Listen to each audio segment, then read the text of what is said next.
तो बेटा आज के लेसन में हम डोमेन और रेंज निकालेंगे गॉफ और फॉग की। देखो जनरली आप कहोगे कि यस कंडीशंस तो इनके फिक्स्ड हैं कि अगर हमारे को फॉग निकालना है तो रेंज ऑफ जी को सबसेट होना होगा डोमेन और एफ का, और अगर हमारे को गॉफ निकालना है तो उस केस में रेंज ऑफ एफ को सबसेट होना होगा या इक्वल डोमेन ऑफ जी का। बट कई बार ऐसा नहीं होता, लेकिन रियल फंक्शंस में तब भी हमारे लिए पॉसिबल है कि हम उनको कैलकुलेट कर लेंगे। अब इसी पर आओ। देखो आप देखो यहाँ पर आपके पास डोमेन ऑफ फंक्शन क्या है, real number minus minus one. अब मैं अगर इसकी रेंज निकालूं x upon x plus one और आप इसको कैलकुलेट करके x की वैल्यू निकालोगे तो ये मिलेगा।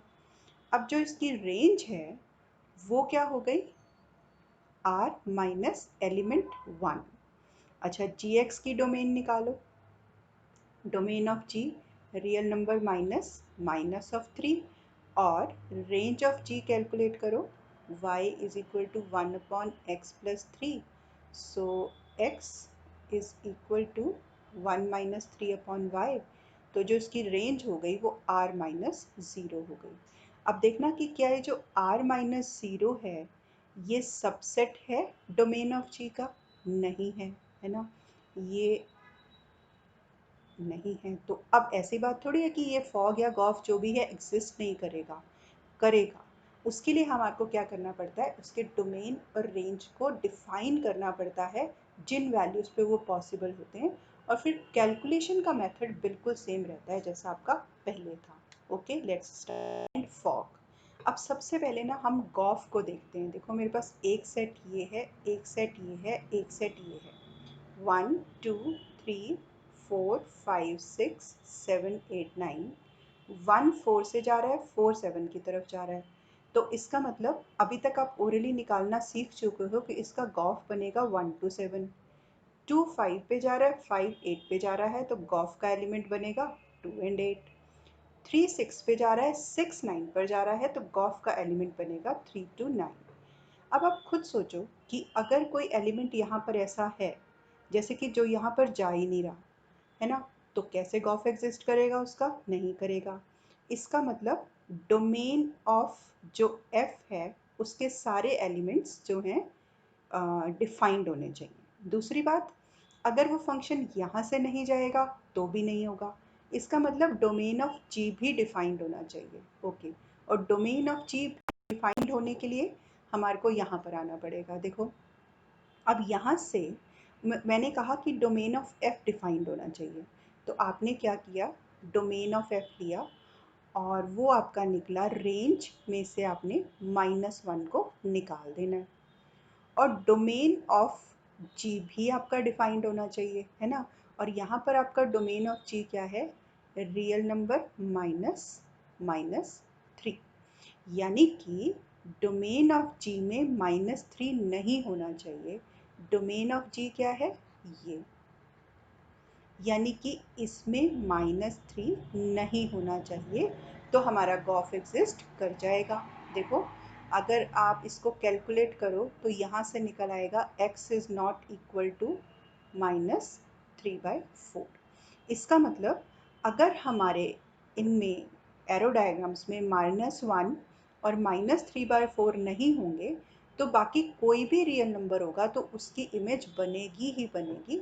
इस हिसाब से हम इस डेटा के हिसाब से लिख सकते हैं कि जो डोमेन ऑफ गॉफ होगा हमारे पास वो होगा रियल नंबर में से आप निकाल दो माइनस वन और माइनस थ्री बाई फोर। अच्छा एक इसके साथ ना मैं आपको बेटा एक पॉइंट छोटा सा और दिखाती हूँ।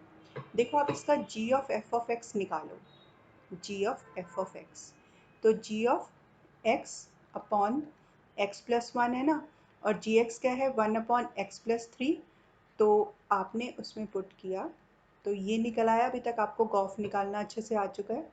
ये आपको मिल गया x plus one upon four x plus three. देखो बेटा यहाँ से आपको ये तो पता चल रहा है कि माइनस थ्री बाई फोर नहीं हो सकता, पर माइनस वन भी नहीं हो सकता। ये अभी आप इसमें से कैलकुलेट नहीं कर पा रहे हो क्योंकि उसमें एफ एक्स भी इन्वॉल्व है, ठीक है। तो एफ एक्स में माइनस वन नहीं हो सकता था और इसके अंदर माइनस थ्री बाई फोर नहीं हो सकता। दोनों एलिमेंट्स को आप जब निकाल दोगे तो इस पे गॉफ एग्जिस्ट कर जाएगा। ठीक है, अब देखो यहाँ पर ना मैंने सेम ही फंक्शन लिया है। अब मैं इसका निकालूंगी फॉग का एलिमेंट। अब अगर आपने बेटा एरो डायग्राम में फॉग को अच्छे से ऑब्जर्व किया हो कि उसके एलिमेंट्स जो फॉर्म होते हैं कैसे होते हैं, जैसे कि फॉग एक फंक्शन जो है आपका सी टू बी है ना, तो उसके एलिमेंट्स ना आपके बी में से निकलते हैं। आप देखो कैसे निकलते हैं, यहाँ पर ए है और एक एलिमेंट से यहाँ पर है, ये इससे रिलेट है और ये इससे रिलेट है। सपोज ये बी है और ये सी है, ये और ये एलिमेंट सेम है ना, तो जो फॉग का एलिमेंट बनेगा ना वो बनेगा बी सी। ऑब्जर्व किया आपने इस चीज़ को? तो इसका मतलब जो एलिमेंट यहाँ पर है उस एलिमेंट को यहाँ पर भी होना होगा, तभी आपके पास फॉग का एलिमेंट आएगा। इसका क्या मतलब है, ये जी एक्स है ना आपके पास, तो जी एक्स को एलिमेंट होना होगा किसका, डोमेन ऑफ एफ का। और दूसरी बात आप क्या कहते हो कि जो x को एलिमेंट होना होगा वो होना होगा डोमेन ऑफ g का। अब देखो x को तो हम सीधा ही लिख सकते हैं कि जो x है ना वो नॉट इक्वल टू -3 है, क्योंकि वो डोमेन ऑफ g में है और डोमेन ऑफ g आपका क्या बैठता है, r -3।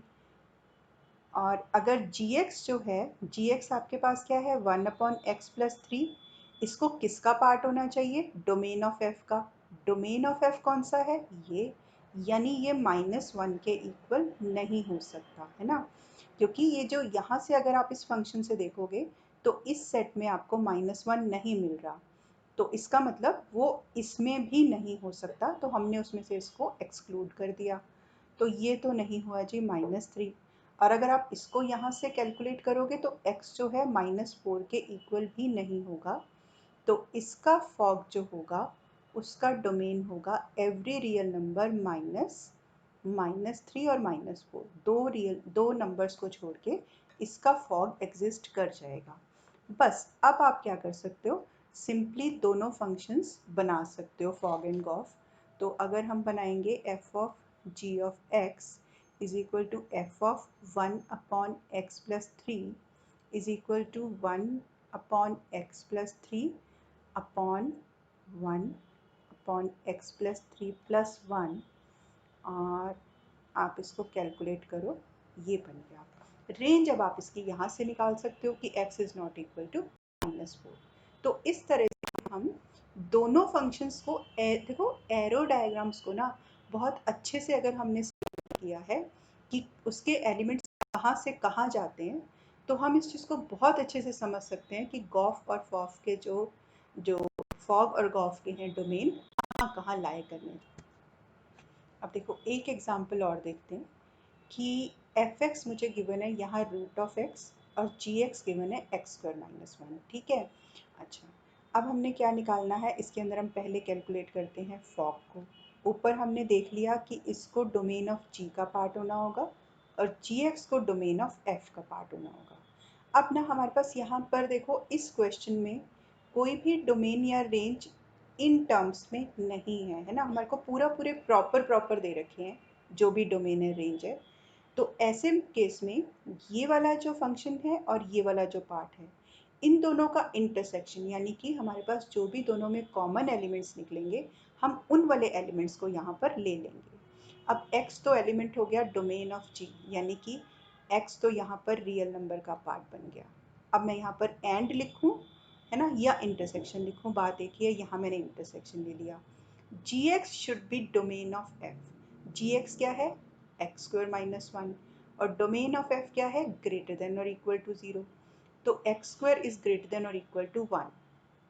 अब ये वाला शॉर्टकट हमें अच्छे से पता है कि अगर x² इज ग्रेटर देन और इक्वल टू 1 है तो -1 से -∞ तक जाएगा और 1 से ये जाएगा इन्फिनिटी तक।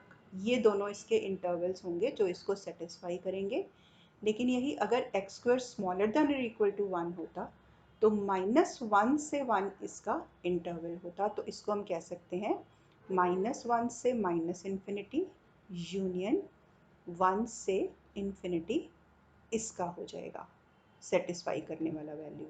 अब इन दोनों का इंटरसेक्शन क्या है ये, तो इस हिसाब से डोमेन ऑफ गॉफ आपका क्या हो गया, -∞ से -1 यूनियन 1 से इन्फिनिटी। बस अब आप इसका फॉग निकाल दो, f of g of x वो आपका निकल जाएगा f of x² - 1 is equal to x² - 1 का स्क्वायर रूट, ठीक है ना। अच्छा यहाँ पर आप देख रहे हो बेटे कि जो क्लियरली मुझे, अच्छा ठीक है, इसके लिए हमें रेंज लिखनी पड़ेगी। देखो मैं रेंज ऑफ फंक्शन लिखती हूँ यहाँ पर। अगर आपको डोमेन 0 से इन्फिनिटी मिला है तो इस केस में जो आपको रेंज मिलेगा ना, रेंज ऑफ फंक्शन भी आपका 0 टू इन्फिनिटी ही होगा। और अगर आप इसमें से निकालोगे रेंज, अच्छा इसकी रेंज की ज़रूरत नहीं पड़ेगी। तो अगर हम एरो डायग्राम से करते हैं तो हमारी कंडीशन क्या होती है कि range of function should be subset in और equal to domain of g. वहाँ पर वो चीज़ हो रही है, ये जो है ना 0 से इन्फिनिटी जो है सबसेट है रियल नंबर का। तो इस केस में हमें इस टाइप से कैलकुलेट करने की ज़रूरत नहीं पड़ती।